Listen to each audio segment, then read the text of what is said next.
Andy, my dude, have you heard of the magical website builder known as Squarespace? Ugh, not another Squarespace ad. I feel like every podcast is sponsored by them. Hey, don't knock it till you try it. Yes, okay, it is overhyped, but actually it lives up to the hype. Squarespace is like a website fairy godmother. With a click of a button, your site transforms into a beautiful masterpiece. A website fairy godmother? That sounds interesting. What makes it so magical? Well, for starters, those slick templates make anyone look like a professional web designer. Pick one, customize the colors and fonts to match your brand, and voila.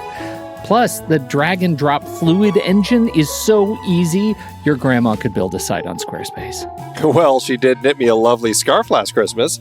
Maybe website design is next. Exactly. And when you're ready to sell your Nana's handmade scarves online, Squarespace has built-in e-commerce. Add a store with one click. Get flexible payment options. Then watch those sales roll in. And when she wants to teach others her steezy scarf skills, Squarespace's new courses feature is just the ticket. Nana can set up her curriculum and enrollments and payments in a snap and become the next e-knitting influencer. Oh, wow, you really sold me with the grandma angle. Sign me up for that free trial. Just go to thenextreel.com/Squarespace and transform your site into a beautiful Squarespace masterpiece. Well, thanks, Pete. Even though it's overhyped, Squarespace actually sounds perfect for Nana's site's needs. Appreciate the warning on the ads, though. I'll brace myself next time I listen to a podcast. Anytime. Let me know if you need any help getting that site up and running.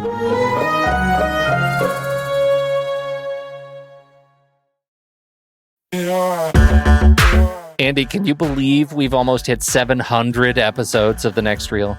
I know, it's crazy. And with all the other episodes in our family of podcasts, we are well over 1,200 episodes of movie conversation. It's really pretty amazing that we've gotten to have these in-depth movie chats every week for over a decade now. And we couldn't have done it without our loyal community of film fans. Their support over the years has meant so much. For sure. That reminds me, we should give the merch store a shout out. Buying shirts from thenextreel.com/merch is a great way listeners can continue to support the show. Plus, they get to sport our great designs. Absolutely. I think sometimes folks forget we have a variety of shirts, mugs, phone cases, and more available. In fact, a great place to start is with a shirt sporting the Next Reel's logo. We also have that classic Fast Times Spicoli Surf School tee, or the weirdly popular Rusty's European Tour shirt. The one from National Lampoon's European Vacation. Why is that so popular? Search me, but we have sold a ridiculous number of those. I guess there are a lot of Rustys taking trips to Europe? We're always adding new designs based on movies we've covered, like our brand new design for a streetcar named Desire, featuring a streetcar named Desire. So if you want to rep your love of TNR and films, head to thenextreel.com/merch. Every purchase helps us continue to have these weekly in-depth conversations. So visit thenextreel.com/merch today. And as always, thanks for listening and being a part of the Next Reel community. We've got lots more great movie chats coming your way.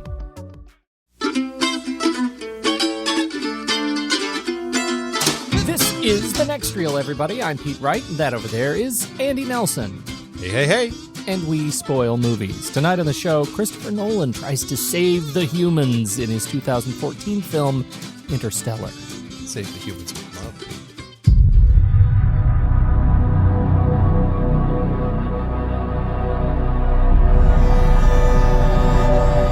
What are you going to do with it? I'm going to give it something socially responsible to do. Can't we just let it go?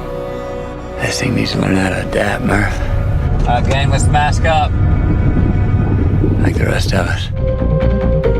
This world's a treasure. But it's been telling us to leave for a while now. Your daughter's generation will be the last to survive on Earth. You're the best pilot we ever had. Get out there and save the world. Everybody ready to say goodbye to our solar system?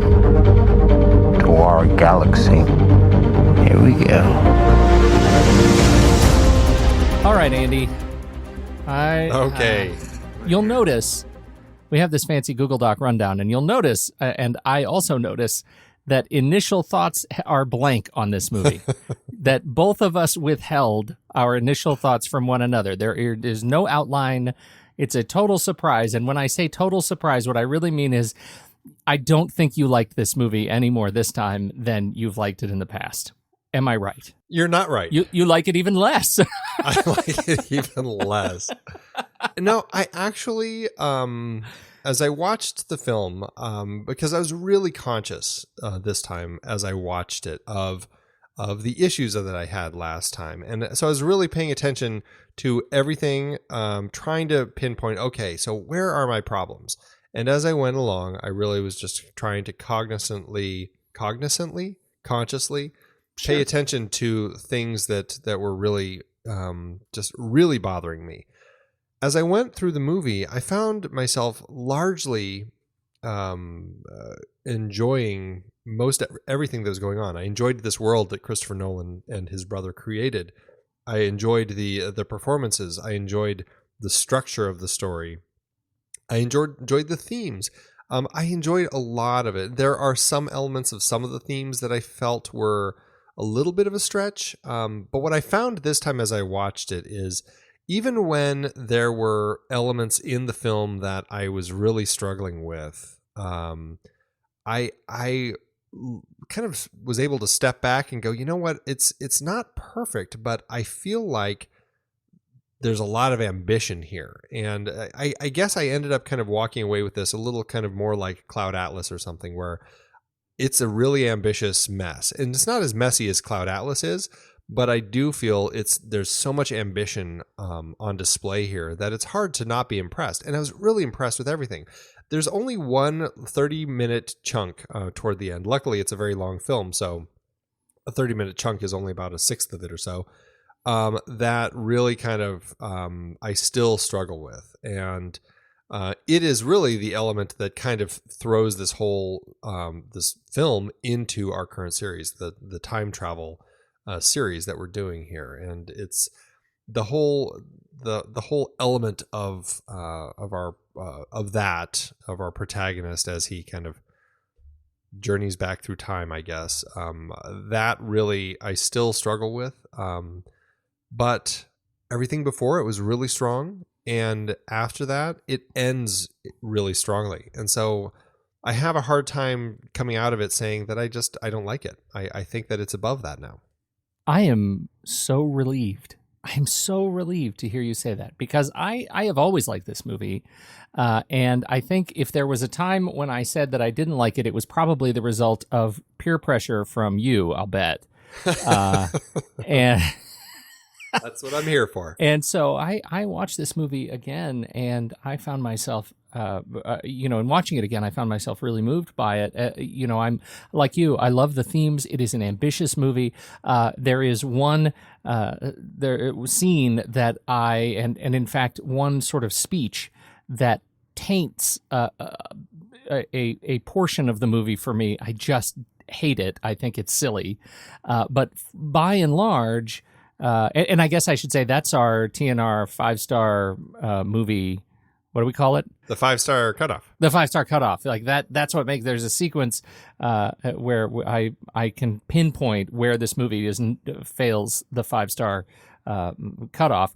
But other than that, I really like it. And in fact, I like the end so much more now. The part that you say taints the movie for you, the 30-minute sequence, I really like. And I think it both serves the ambition of the science that they were trying to communicate. And we should say this movie is ambitious not just as a movie, but as an effort to communicate incredibly complex science. But I think it's ambitious in the way that it serves as kind of an homage throughout to other great space films. A callback, multiple callbacks to 2001 that I found just really sort of heartwarming. And interestingly, while I really like the cast and the characters, my favorite individual character is not a human. It is the TARS robot, which I think is one of the coolest characters and most interestingly written composites in science fiction. I adore it. I adore TARS and Case so much. So I'm definitely in favor of this movie. I'm so glad to hear that it has improved for you. Yeah, I am too, because it was one of those films that I always kind of felt like at a loss with when I was talking to people who just were loving it so much. Because some people I talk to, compare this to 2001. They say this is the 2001 for this generation. And I still don't completely agree with that. I think 2001 is a much stronger film. But I do think that it is as ambitious, and I think that what the Nolan brothers do here with their script is they push forward a lot of ideas and concepts, and in a really smart way, much like Kubrick did, where they take concepts and the way that science has developed, and they put it forth in a story where the science is allowed to actually kind of be scientific and allow kind of cinematically to explore some of these deeper concepts of traveling through great distances of time, through wormholes, of what black holes do, of relativity as far as when you're close to a black hole or not close to a black hole. Just the way that a planet, our planet in particular, could potentially die, and like the dust storms, the rolling dust storms that are kind of devastating the planet and killing everybody. There were so many elements of real world kind of study that they integrated into it that I can't help but think that there was a lot of smarts in the way that this was put together. And I think it helps that they had Kip Thorne, who is a theoretical physicist at Caltech, on board as a scientific consultant and executive producer. It just allowed for them to put a lot of that in here.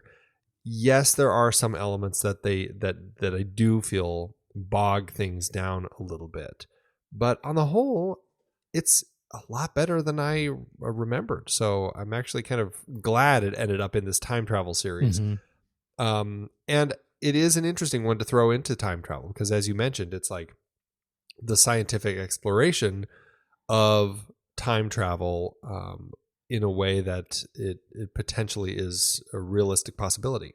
Yeah, so we should talk about the use of time and see if we can do it without completely tripping over ourselves, since it's the thing that got this movie into this particular series. First, I have to say, I love the use of time as they sort of introduce us to the concept of time through space-time and relativity.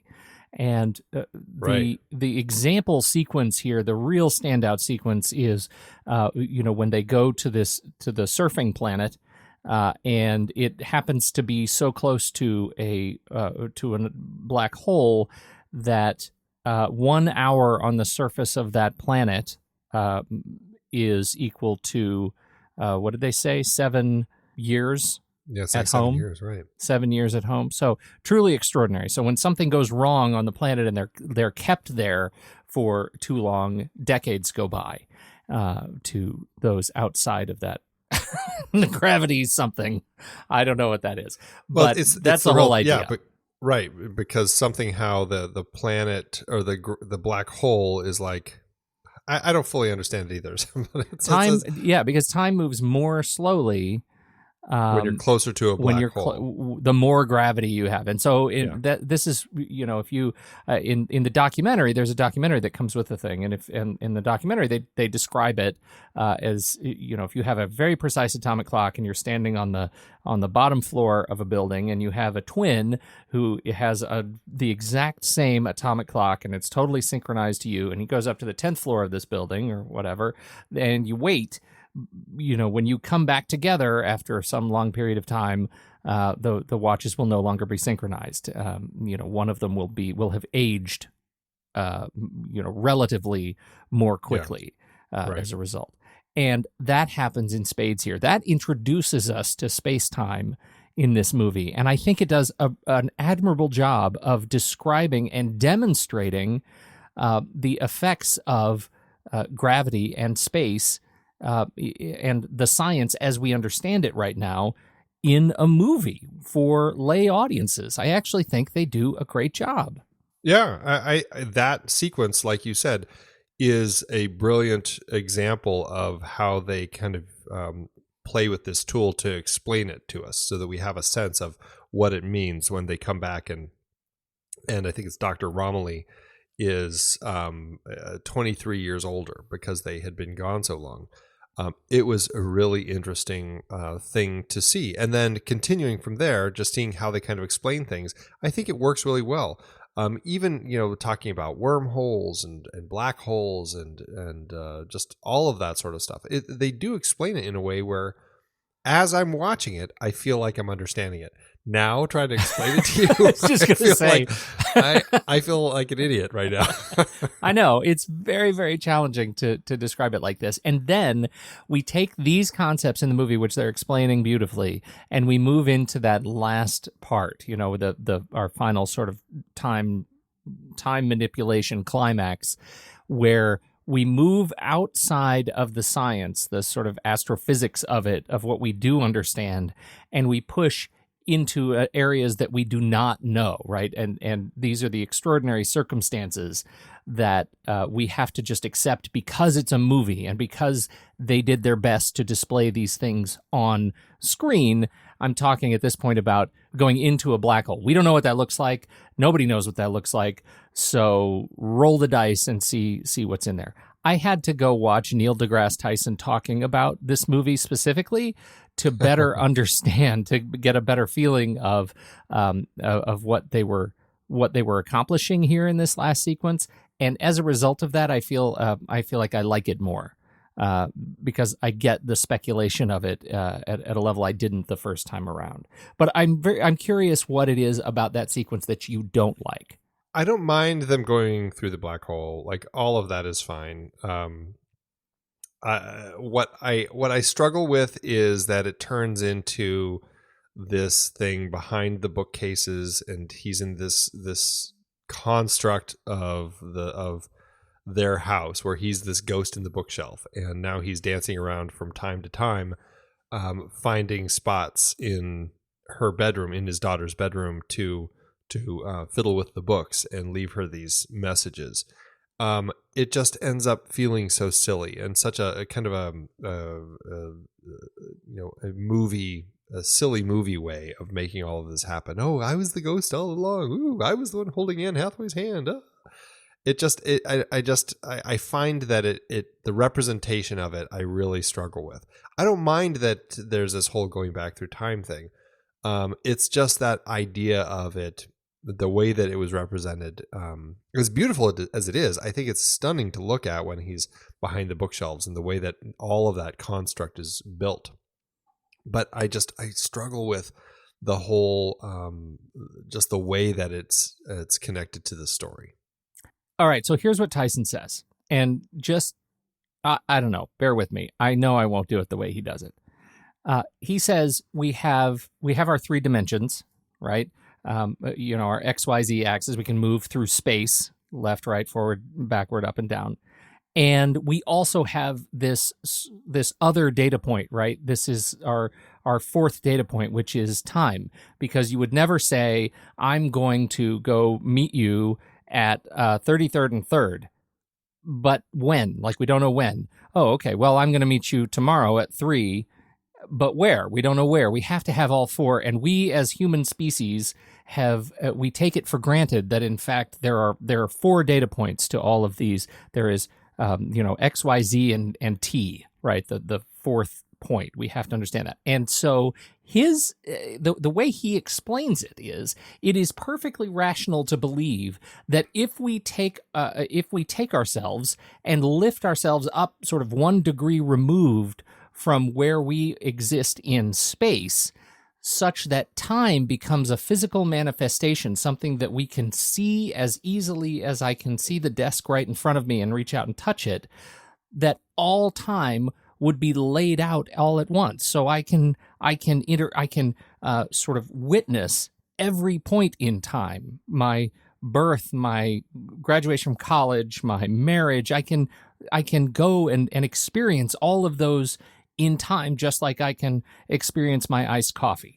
And that is what they're trying to demonstrate by showing us this grid. Like, this is not just a thing that is, manufactured out of the, beautiful graphic design to not have any sort of relevance. We don't know what it is, so let's just, throw just nonsense up on screen and see if it works to be completely, because it satisfies our emotional need for a maudlin connection between father and daughter. It really is, something that smarter people than us have speculated is what we might experience if we could just see all time.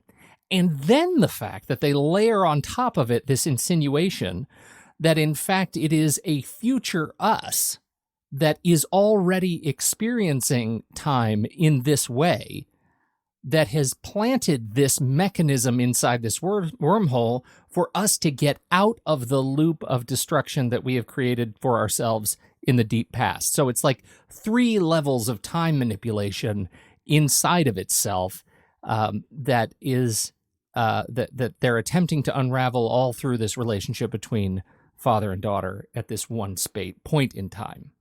That's kind of brain-bending. It is. I agree, and I get it. I like all of that makes sense to me. I think it is kind of a really interesting idea, and the way that they're developing it in the story, I find really interesting. What I don't like is the cinematic storytelling construct that they chose to turn him into the ghost behind the bookshelf. Okay. That is my problem. It's such a silly way to make all of that work so that we have this ghost mystery at the beginning of the film that gets resolved by the end of the film. That is the struggle I have. It's such a silly idea of dancing around behind the books. Like I don't know. Like it all is there. It all makes sense in theory. It's such a silly idea. And that's my struggle, because it's like this whole idea, it feels like writers coming up with something that's clever. And in a film where there's so much other smart stuff going on, it just ends up feeling like all of a sudden they dumbed it down for dumb Hollywood audiences. I hate it. Oh, so that's my struggle. Okay. I relate to that. I'm going to stop talking about that because I totally see your point. I get it. And on some level, I know you're right. And it just didn't hit me the same way. I would like to tell you the part that makes me feel the way you feel about that, and see if you have any relationship to that, to this part. And it is on page 85 of the script. It is a conversation between Cooper and Romilly and Brand.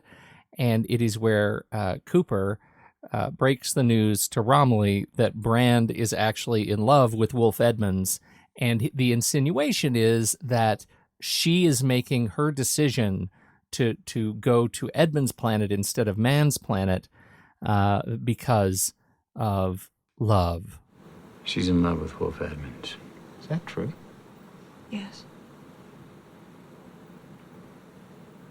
And that makes me want to follow my heart.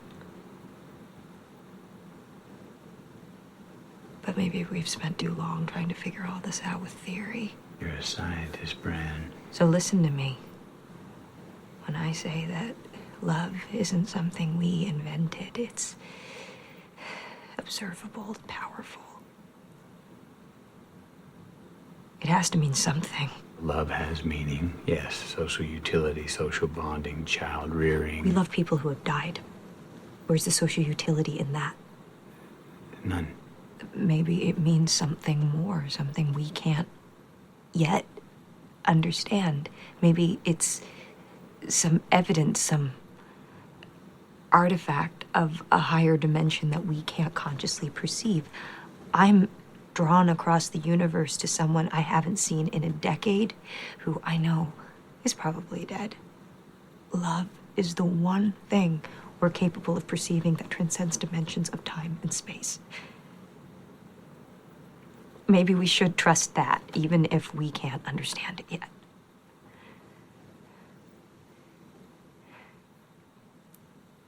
All right, Cooper. Yes. The tiniest possibility of seeing Wolf again excites me. That doesn't mean I'm wrong. Honestly, it might. Andy, I hate this so stinking much. It's one page of the script and it makes me just it's just the worst. It taints a major portion of the movie for me because they move into what this is for me the maudlin sort of romantic sentimentality that they have excised from so many other areas of the movie. I don't mind the father-daughter stuff. I think that's really strong, but for her to have this sort of feeling out of nowhere in the script seems totally unearned. I largely agree with you.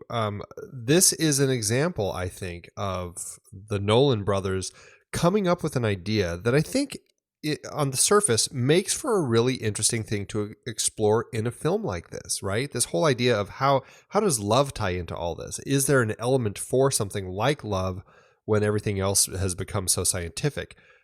I think that it's worth exploring, and I do think it makes for an interesting concept in this film.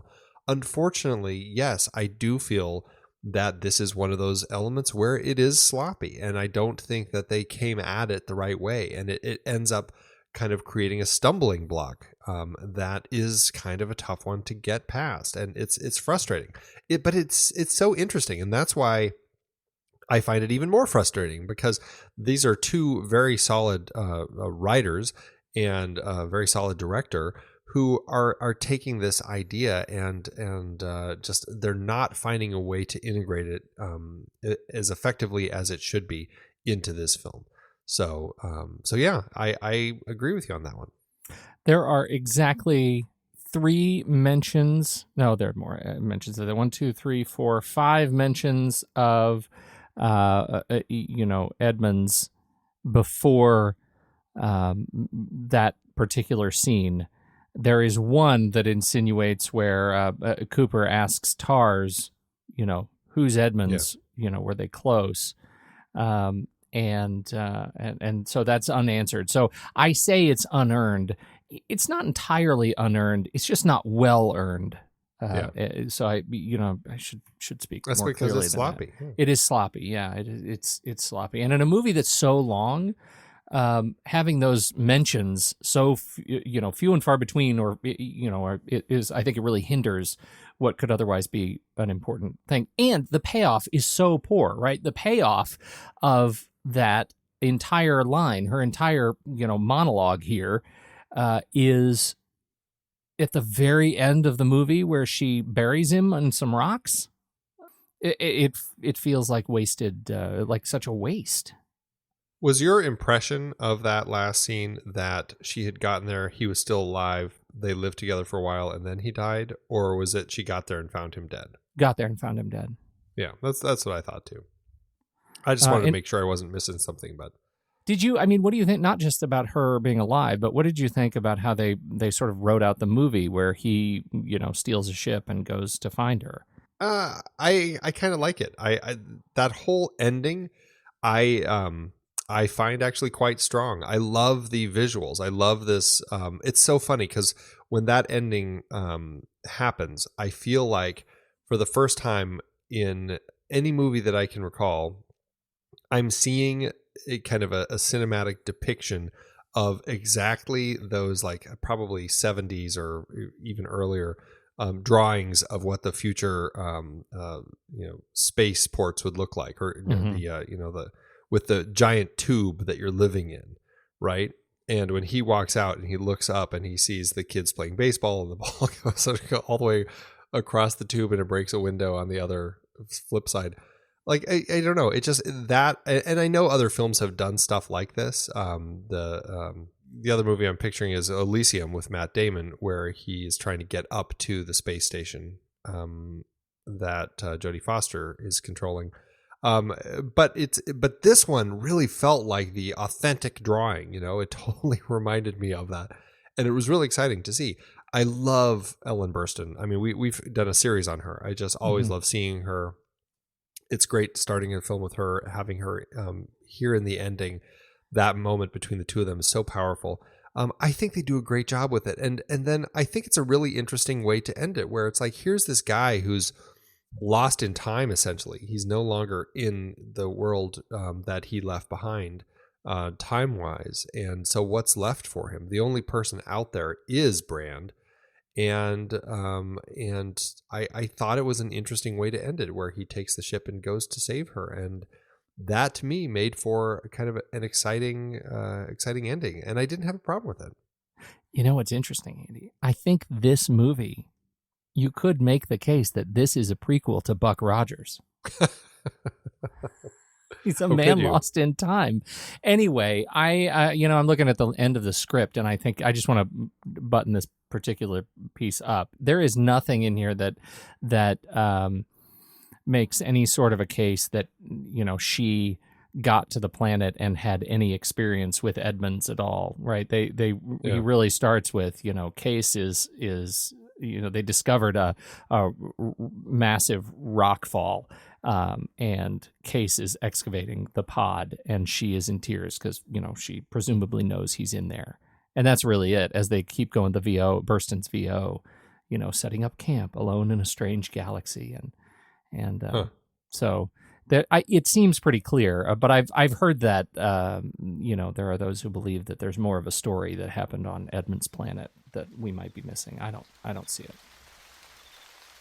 This is from the relay probe. It was in orbit around the wormhole.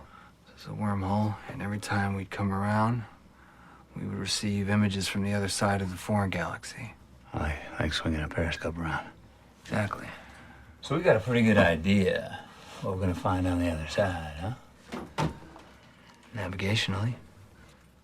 Well, I do think it's interesting that this film has been around for a little while. And what I found so interesting about the concept is it was actually conceived by film producer Linda Obst and Kip Thorne, the theoretical physicist that we had mentioned before. The pair of them had collaborated on the film Contact, also with Matthew McConaughey, back in 1997. And they had known each other ever since Carl Sagan, of all people, set them up on a blind date, which I just thought was just fantastic. Carl Sagan. Every time I see something about him now, I just realize that guy was such a player. But yeah, the two of them came up with this whole concept. They wrote like an 8-page outline or treatment. Spielberg got attached in 2006 and was developing it for quite a while between Paramount and then over at DreamWorks. And then I think he had Jonathan Nolan come on to start developing the script in 2007. It kind of shifted hands a few times. Spielberg left. It ended up with Paramount again. And then they partnered with Warner Brothers, and they brought, having worked with Christopher Nolan quite a bit on his Batman films, brought him on to initially produce, but then direct it. And this is just a bit that I wanted to read because it goes to show how complicated some of these like backroom negotiations are as far as who's going to be involved in what and how. So this is toward the end of all this. Though Paramount and Warner Brothers are traditionally rival studios, Warner Brothers, which released Nolan's Batman films and worked with Nolan's Syncope, sought a stake in Nolan's production of Interstellar from Paramount. Warner Brothers agreed to give Paramount its rights to co-finance the next film in the Friday the 13th horror franchise and to have a stake in a future film based on the TV series South Park. Warner Brothers also agreed to let Paramount co-finance a to-be-determined A-list Warner's property. In August 2013, Legendary Pictures finalized an agreement with Warner Brothers to finance approximately 25% of the film's production. Although it failed to renew its 8-year production partnership with Warner Brothers, Legendary reportedly agreed to forego financing for Batman vs. Superman: Dawn of Justice in exchange for the stake in Interstellar. Wow. It's so convoluted, and these are those backroom dealings that the heads of studios and producers are doing just to get the money together for these big projects. It just sounds like a nightmare. Is really what it is. It sounds exactly like your job. What are you talking about? This is what you do, right? You're a hustler. Yeah. I the day that I'm hustling at this level would be. I'll let you know. I can't wait. I cannot Holy wait. cow! But anyway, they did get it together, and here it is. And now we get to talk about the deep scene dive. Let's do it. scene we're talking about is, where is it? It's about an hour and 18 minutes into the movie. Yep. I think it's 118 to 122.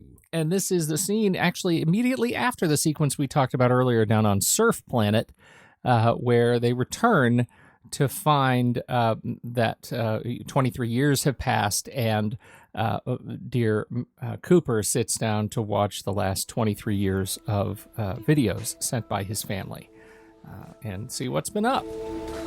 We've got years of messages stored. Cooper.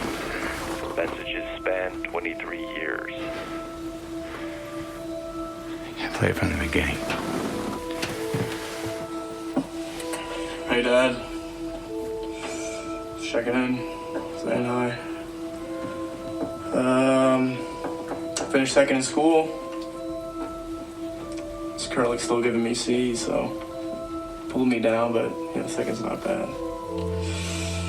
Grandpa attended the ceremony. I met another girl, Dad. I really think this is the one. Her name's Lois. It's her right there. Murphy stole Grandpa's car. She crashed it. She's okay, though. Hey, Dad. Look at this.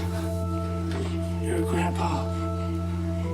This is, I think this scene just exemplifies the strength of the performances here, the strength of Nolan and his directing, and the patience that he and his editor used, the simplicity that he and his DP used in the way they shot it.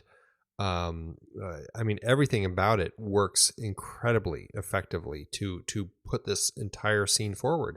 You have Matthew McConaughey playing Cooper as he's watching these videos, and it's really heartbreaking just watching him initially just breaking into tears with a smile as he's watching his young son, Tom, and then as he's kind of hearing Tom talk about meeting a new girl and all this sort of stuff, that tears of joy turn to kind of tears of devastation as he's realized he's kind of lost all of this of his kids' lives.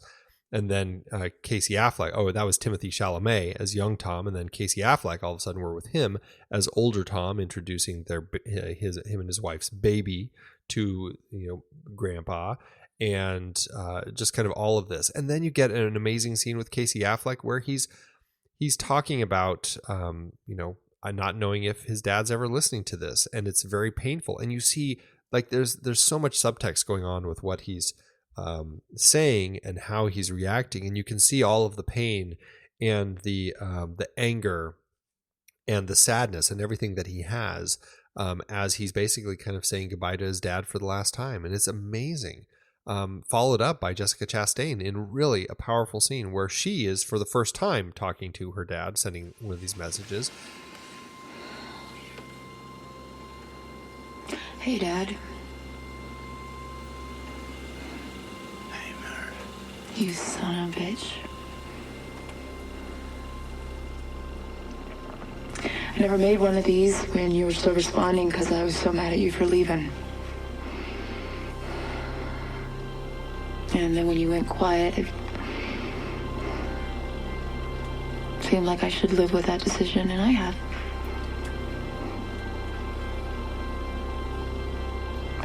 Today's my birthday. And it's a special one because you told me you once told me that when you came back we might be the same age. And today I'm the age you were when you left. So it might be a real good time for you to come back. You get this really amazing kind of roller coaster of emotions over the course of these 4 minutes as Coop is kind of his entire world of what he knew with his family is just ripped asunder, and he's thrilled with the growth that they've gone through, but broken by the fact that these kids don't love him, or they don't have him, and he's kind of abandoned them. It's just so powerful. It is. And I credit to Matthew McConaughey. I feel like I don't know. Is it wrong of me to have a sense that people don't take him seriously at this point in his career? I think it's wrong. Really? Yeah. Don't you think he proved himself being taken serious just the year before with Dallas Buyers Club? Well, that's not really what I'm talking about. I'm talking about him as a person, Matthew McConaughey, not Matthew McConaughey the actor. We know he's capable of some extraordinary performances. I absolutely think that. But he is often, as a human being, I think he's lampooned a lot. And some of it, all right. Some of his speeches at award ceremonies are crazy. Yep. And he's not. But I feel like this is yet another example of his, absolute sort of devotion to the craft and his affinity with taking on a character mantle. And this is one of those sequences when you say roller coaster. I mean, we really get the whole range of emotions, and it's all just slammed together here. Thanks to the editing of Lee Smith. I would love to have been on set, watching this whole performance. Like, I'd love to see his whole performance, because I imagine it was much longer and even more rich. He's a great choice to helm a film like this because he's easy for an audience to connect with right out of the gate. You don't really need much more than just seeing him, and you're already going to be hanging out with somebody that you like. Yeah. And as he kind of goes through the stuff with the farming and the stuff with the kids and the stuff with the drone and everything, he makes for a kind of a fun dad to be around. And there are elements that you're probably like, okay. But on the whole, he makes for a great dad. And it's fun to see him. And then when he makes this decision to go into space, and it turns into this devastating moment here. I mean, I think he delivers the goods. And if people just aren't expecting him to be able to do that, then I think it's sad at this point.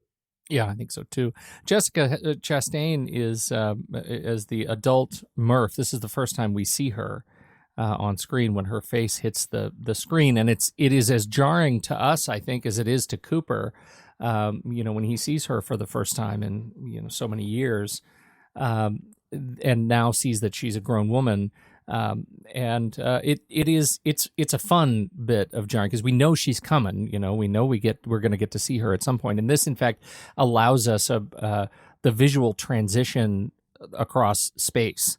Because she delivers her little sequence when they're done with this scene, we transition back to Earth, and now she is at work. It's an interesting way to move us across the universe. And effective storytelling. I love the way that happens. And all of a sudden we're essentially back in time now. Yeah. At the time she recorded that, and he was probably, stuck on a wave, and just the way that all of that ended up working out, I found just so brilliantly constructed. And then and that allows us to then move forward with the film, doing more jumping back and forth through time and space as we see what she's doing and as we see what he's doing. So it was just very smart. I found the way that Nolan opted to kind of put that together, just a really clever way of keeping the space-time element of the story working in his favor. This is not as much of a showcase for Hoyt van Hoytema, his camera work, but it is. I think the something we don't talk about a ton with the camera element of it, but they're also really responsible for the lighting and how the lighting ends up working. And I think what we get here is some really interesting lighting as he's in this I don't know what it is, the little space station thing where it's spinning around. Mm-hmm. And so you get that recurring flash of white hot light like hitting his face. And kind of bleaching the image out, and it made for just an exciting thing to see because it was, I don't know, just allowed for this. Usually light is something that exposes the truth and all of that, but it was such an intense light that I found that it allowed for kind of the intensity of what Coop was going through here to really shine through. music by Hans Zimmer, and I bring up Hans Zimmer because this is the one weird music cue to my ear in the whole film, because I love the score. I think the score is fantastic, and the score here in particular is really great, and we get a wonderful sort of lovely build as background of the son's experience and the grandpa experience, and then he cuts out, and right then the music goes completely to silence, and it feels like he just turned off the TV, which means that the soundtrack the score was actually the soundtrack to the video, and I couldn't shake that. It's as if there was a laugh track to the movie to that particular video clip to my ear, and when they turned it off, and then the music comes back on as soon as she hits the screen, and so now he's watching. It's like he's watching a video clip with a soundtrack that was built into it. The music kind of comes back. It doesn't come back the same. It's a different piece. It's just kind of that single note where and it's a very slow build. So it's not like, it's not like a hard cut and then you hard cut back into something. It's on the flip side, it's a much slower. Yeah, it's a slow build, of course. Right. I actually really liked that. I liked the way that they were playing with that in the editing, and it happens a few times with the music where, like you said, the scene is playing, and then almost as it's interesting because for me it was almost like an inverse of like the little hits you do with a jump scare, right? It's almost the inverse of that, where it's like this silent moment, and the silent hits you in a way that the sound effect would when there's a jump scare, but not to scare you. But it's an emotional hit. And I found it really powerful as I was watching the footage of Tom. And then as he finishes his message and shuts off, that music, which is kind of like, I felt it was Coop's emotions. And it was just kind of like we were connected to him as he was feeling this outpouring from his son and everything. And then it just gets cut off, and it's just like leaves us emotionally like wanting, but it's not there. And I really liked that. And I don't mind the musical build after that. I do struggle a little bit with the pause in the video between Tom and Murph, because as we had seen from the previous cuts from video to video, it's always just a hard cut, Yeah. And I'm assuming that's not how computers work. Yeah. Yeah. The system's just playing one video, next video, next video, next video. And I felt like there's a jump in there somewhere where there's a lot more videos. We're just not seeing all of them. But yes, it was like, I think a deliberately cinematic pause that Nolan decided to use before Murph pops up in her video, and I felt it was a little bit of a cheat. I didn't mind it, I guess, but I did feel it was a little awkward because it does feel like that's the end of transmission.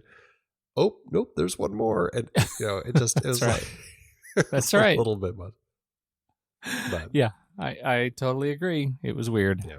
As far as the production design, Nathan Crowley was the production designer, and I think, this paired with the visual effects, it's some of the most stunning stuff that I've seen. It's just beautiful. The way they designed the ships, the way they designed the models and the model work throughout. I think it's just such an incredible job of what you can accomplish. And while we may not have like a big effects scene in this particular moment that we're talking about, as you already mentioned, the great way that the lights are playing, representing the rotating the ship and everything. But also, if you go beyond that and just go down to Earth, I mean, what they accomplished down on Earth for the production design, as far as the like the cornfields, they were filming all this up in Canada, and I guess they had to plant 500 acres of corn so that they could then subsequently destroy it in the dust and fires. I love that idea. I love that they found these amazing locations in Iceland on this glacier, and the water area in Iceland that they used to film those particular scenes.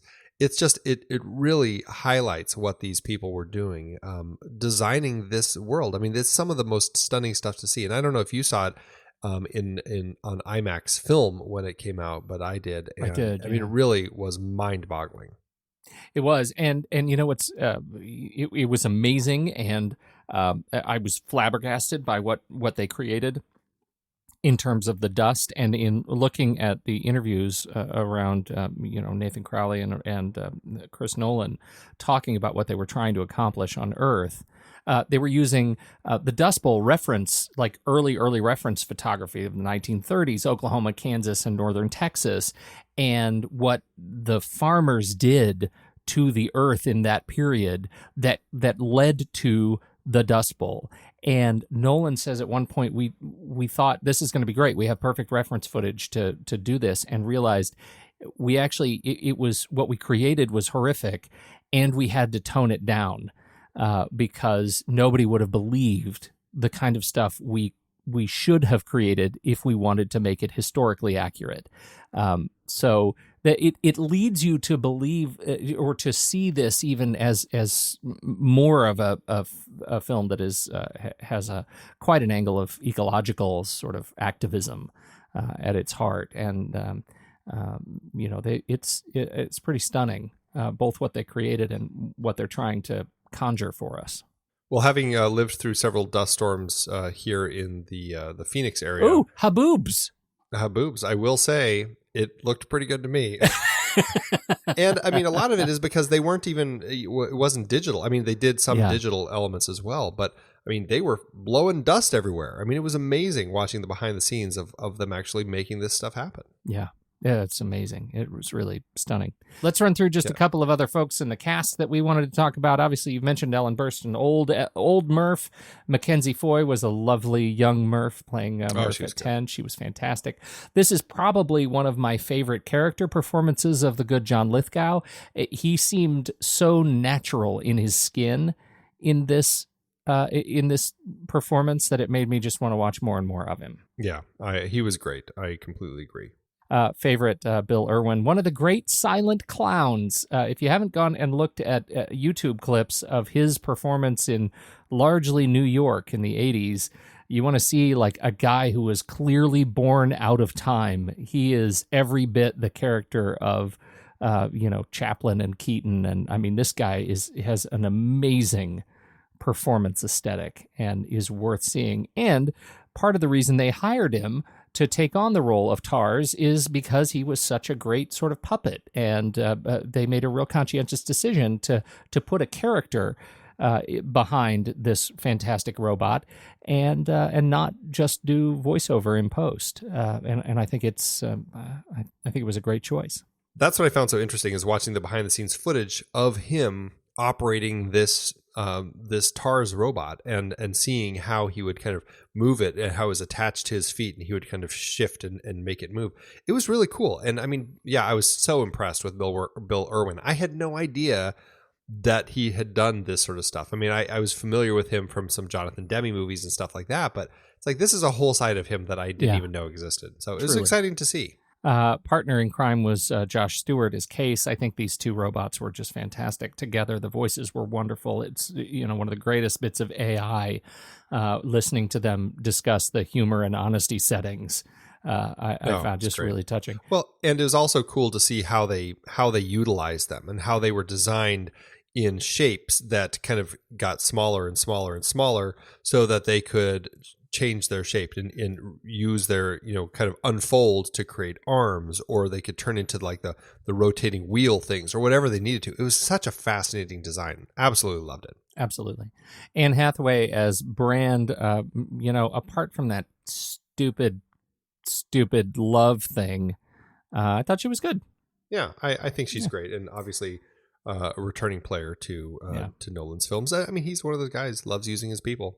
Like Michael Caine, who aged less gracefully for me than I'd hoped. I really like him in the beginning, and then as soon as we transition back to him as an old man, he feels every bit as good as John Lithgow feels in this movie to me. Michael Caine feels weirdly out of place in the end.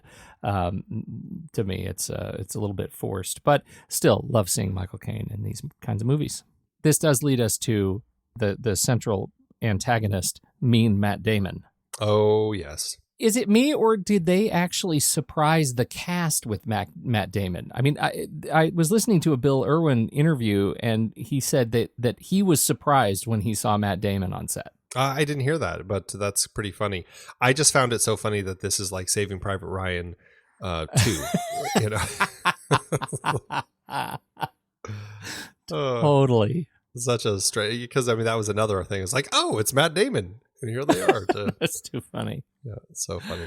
So Chris Nolan, once again, getting his way with film stock. He is a holdout. It's so funny. Yeah, he he pushed Paramount, who was really trying to stop releasing films on film and go only digital. He pushed them to make an exception for him, and they did. They ended up releasing this on film initially, and eventually, as it expanded, it went to a lot of digital prints. But yeah, the power of the Nolan. It was sure when pretty. It comes to film stock. So pretty. You must have a lot of stock in Kodak or something. I'm sure that's it. I'm sure that's it. How to do an award season?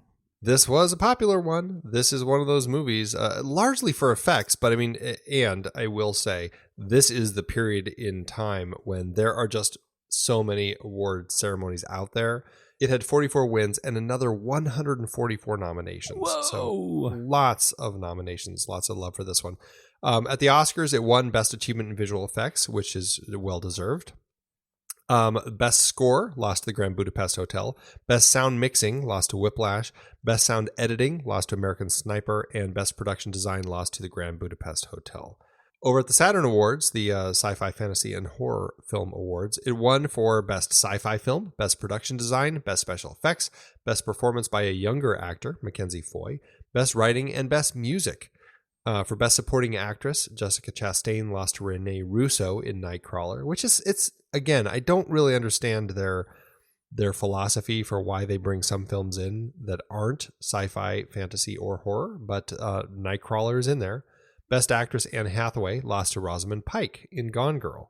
Maybe they classify both of those as horror. I don't know. Weird. Matthew McConaughey lost Best Actor to Chris Pratt in Guardians of the Galaxy. James Gunn at Guardians also took home the Best Director, leaving Nolan in the lurch. And Best Editing lost to Edge of Tomorrow. And then, I was going to leave it there, but then I saw the Golden Schmoes. It didn't win any Golden Schmoes, but it was nominated for some key ones. It actually nominated for quite a few, but the ones that I thought were funny, it was nominated for both Most Overrated Movie and Most Underrated Movie. Well played, Schmoes. I gotta love that. All right, how'd it do in the box office? Well, Nolan's space epic cost a cool $165 million to make. That's so much money that I'd like to imagine it includes prints and advertising, but I can't find that information. But it leaves the budget sitting at $168.3 million in today's dollars. The movie opened November 5th, 2014, and drew in the crowds, earning $188 million domestically and just under $480 million internationally, landing with an adjusted gross of $681.1 million. Despite its cost and its length, it still ended up with an adjusted profit per finished minute of just over $3 million. That is insane, but I guess it goes to show how Christopher Nolan knows how to bring those crowds in. He does know how to do that, Andy. I think just in terms of wrapping us up here, I mean, this movie just makes me reflect on the attention to detail. That if you don't like the details, that's fine, but you can't. It is inarguable that he thinks through just about every teeny tiny detail of his films, and it was quite a spectacle. I have to say, I was worried going into it this time that so much of that spectacle would be tied into my IMAX viewing experience. And that was not true for me this time. I enjoyed the movie on its merits, even on my smaller television. Yeah, I think that the sound helps. It's a great sound Yep. mix, and I had the volume up, and it just, it really envelops you. So, yeah, I agree. It still works well on a small screen. Totally. It's time, Andy. We need to rank it. Let's do it. Head over to flickchart.com/thenextreel. You'll see all of the movies we've ever done on this show, or you can swipe over in your show notes, tap Flickchart. You'll go to this movie, add it to your own list. Where do we start? First up, Interstellar or Numi, the girl with the dragon tattoo. I'm going to say Interstellar. Yeah, I am too, despite its problems, just for the scope, I think. This is fun. Interstellar or Time Crimes? Interstellar. I'm saying Time Crimes.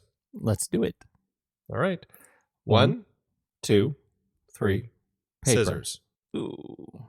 cut you up. Interstellar or Sympathy for Mr. Vengeance? Interstellar. I guess I'm going to say Interstellar.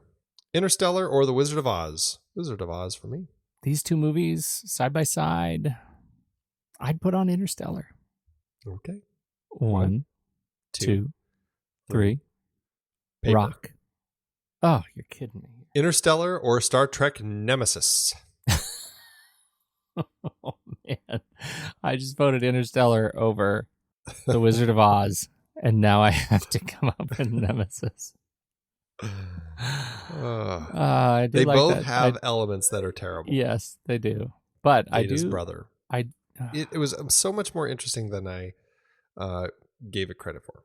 I think Interstellar is just doing some approaching some things that are much more ambitious, and it gets my vote here. Mine too. Interstellar or Das Boot? I will go with Submarine. Boot. Yeah. Interstellar or Wild Tales? You know why? It's because on Interstellar the oceans were not deep enough. I just would not buy that. They're very deep. Once every few minutes. Yes, right. Wait around 50 very minutes. deep. An awfully deep ocean. Interstellar or Wild Tales? Interstellar. I'm gonna say Wild Tales. All right. 1, 2, 3. Paper. Scissors. Rock. Oh, Andy, this is a crushing defeat. I keep crushing you, I know. Interstellar or Glengarry Glen Ross? Glengarry Glen Ross. Yeah, I'm going to go with Mamet. Interstellar or Rebel Without a Cause? I think I'm on the fence on this one, but I would lean Interstellar. Yeah, I am too. All right, well, that lands Interstellar at 120 on our chart of 354 films. So it puts it at about a 66%. What's that do on your personal list? Before I rewatched this, it was at 3177 out of 3967 on my chart. Man. Really low, really low. It's kind of my Children of Men. I don't love it as much as I think you might love Children of Men now. I have more problems with this one still, but it's a really strong film. It moved up quite a bit. It's at 1481, which is about a 63%, so really close to where it landed here. It ended up much higher on my own list at 129 out of 1,023, which puts it at 87%. If I go by the algorithm, that should be a 4.5-star film, and I'm going to dodge that by just 1.5 star, and I'm going to say that's a 4-star and a like for me on letterboxd.com. What's it do for you? I am at 3.5 and a like, so averages out at 3.75. Which will round up to a 4. Round up to a 4 with a like. There we go. Nice job. Who would have thunk it? Who would have thunk it? Well done, Chris. Well done. Indeed, indeed. All right. So what does that do for us? Where do we go from here? We're going to wrap up our time series, yeah? Yeah, we are ending the series with the Spierig Brothers' really fascinating film all from the same year, Predestination, with Ethan Hawke and Sarah Snook and Noah Taylor. This would have been a great mashup with Interstellar. Like everything in Predestination, but on a spinning ship traveling through a wormhole. I would have wanted to see that movie. I'm very excited about Predestination, Andy. It's the one that I've been looking forward to the most, and talking about it with you next week is, I can't wait. But before that, we have our Saturday matinee for our glorious and kindly Patreon subscribers, where we're going to take on our lists. What have we come up with for the list this week? Oh, yes. It's going to be fun. We're going to be looking at, in honor of Predestination, we have a few options that our Patreon members will get to choose from when they pick what list we're going to do. It's either films starring Ethan Hawke. I think that we've talked about him enough in trailers and such that it warrants his own list. He certainly has been in enough. Excellent. This is a tricky one. Movies with an unnamed principal character. Okay, that's a disaster. We're all going to end up with like the same few films. Right. Or films that are based on short stories, which is a broad one, but should allow for some variety. So those are the options. Our Patreon members will vote, and if you want to be a part of that for as little as $1 a month, you can head on over to patreon.com/thenextreel and become a member, and you can be a part of the group. You should do that. You can also learn more about us at thenextreel.com. Subscribe to the show in your favorite podcast app, or follow us on Twitter and Facebook at The Next Reel, which could not happen without the hard work of Stephen Smart, who runs our Instagram program. Ben Steerick helps out over there. Ben Lott runs all things Twitter and, of course, The Blotspot. And you can find our theme, Ragtime Instrumental, on the SoundCloud page of the fantastic Eli Catlin. Thank you, Eli, for letting us use that song. When the movie ends, our conversation begins.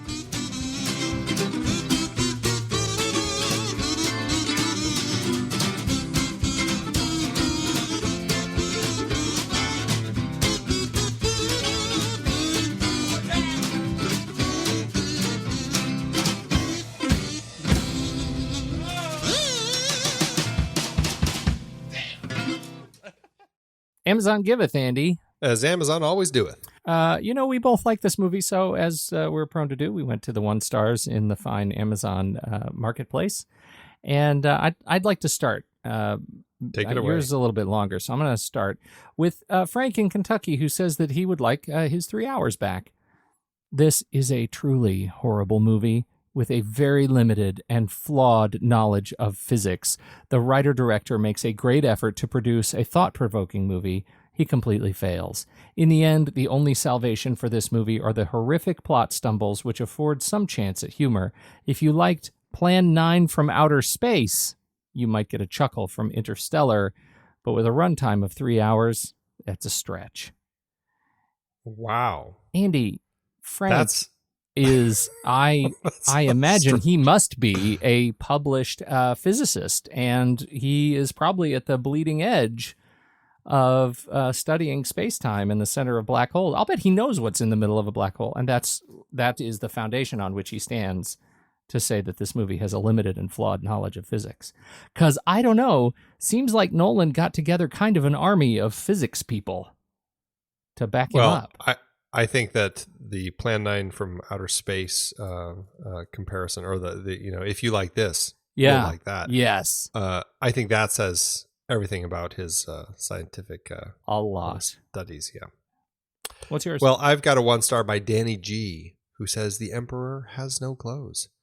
I've never been to a film in my entire life so full of despair, and at the same time so campy and ridiculous. If I hadn't been with friends, I would have walked out. I will avoid films by this director in the future like the plague. The only friend who liked it said she enjoys soap operas. That pretty much sums it up. If you like soap operas, you will love Interstellar. There are so many plot holes. Several of us were cracking jokes by the end of the movie. So many parts of Interstellar are so ridiculous or make no sense whatsoever. Sure, the cinematography is magnificent, but in the end, it's nothing but pretty wallpaper when the story is drawn out. Tedious, annoying, maudlin, nonsensical, irrelevant, dopey, and depressing. All I can say is when the only food humanity has left to eat is corn and corn products, then you are going to end up with a very corny movie. Oh my God, really? Yeah. Corny movie. But also going to the if you liked, then you will like place. Yeah, right. Well, so if you like soap operas, Plan 9 from Outer Space, this is, man, love this movie. That is a Venn diagram in which the only movie in that crossover is Interstellar. Me, Luke and Laura, and Ed Wood are going to hang out and watch Interstellar. That's a party. In the black hole bookcase where you can just watch it forever. Hey, you know what else that black hole bookcase looks like? It looks like that new Apple commercial. The Spike Jones Apple commercial. Yeah, that's the first thing I thought of. Yeah. Yeah, that was so great. Interesting, yeah. Yeah. Man, that's apropos of exactly nothing. Thanks, Amazon. It's hard to believe that we have been having in-depth weekly conversations about movies since 2011. You're telling me producing this show week after week requires a ton of work behind the scenes. If you'd like to help support our efforts, one easy way is by using our originals page when shopping for books and movies we've covered. Just visit thenextreel.com/originals. Your purchases made through our links give us a small commission at no extra cost to you and allow us to keep having these great conversations. I was so excited for our big Star Trek film franchise series this season. All those movies adapted from Gene Roddenberry's original 1960s TV show. As a huge fan, I know that you geeked out over analyzing the adaptations. Absolutely. From the motion picture to the Kelvin timeline films, seeing the Enterprise cruise on the big screen was a dream come true. Our list of source material isn't just all books and plays. We have the original series in our list of source material. You can rent the episodes to watch and enjoy, and support the show in the process. For our Millennium Trilogy series, we covered films adapted from the original books that launched Lisbeth Salander, The Girl with the Dragon Tattoo, The Girl Who Played with Fire, and The Girl Who Kicked the Hornet's Nest. As much as I love Fincher's version, the original Swedish versions are the way to go. We also did our Die Hard series in season 7. I can't believe Die Hard and Die Hard 2 were adaptations. Two of the greatest action movies ever. Well, one of them at least. The other is awfully fun, though. We revisited the classic Mary Poppins for our 1960s movie musical series. A spoonful of sugar always helps the medicine go down. Old Boy was intense for our Park Chan-wook Vengeance trilogy, and East of Eden and Giant were highlights of our James Dean series. And a fun time travel mind bender with Predestination to cap things off. Find all the books behind these adaptations and more at thenextreel.com/originals. Dive into the source material for your favorite movies. Check it out today, thenextreel.com/originals.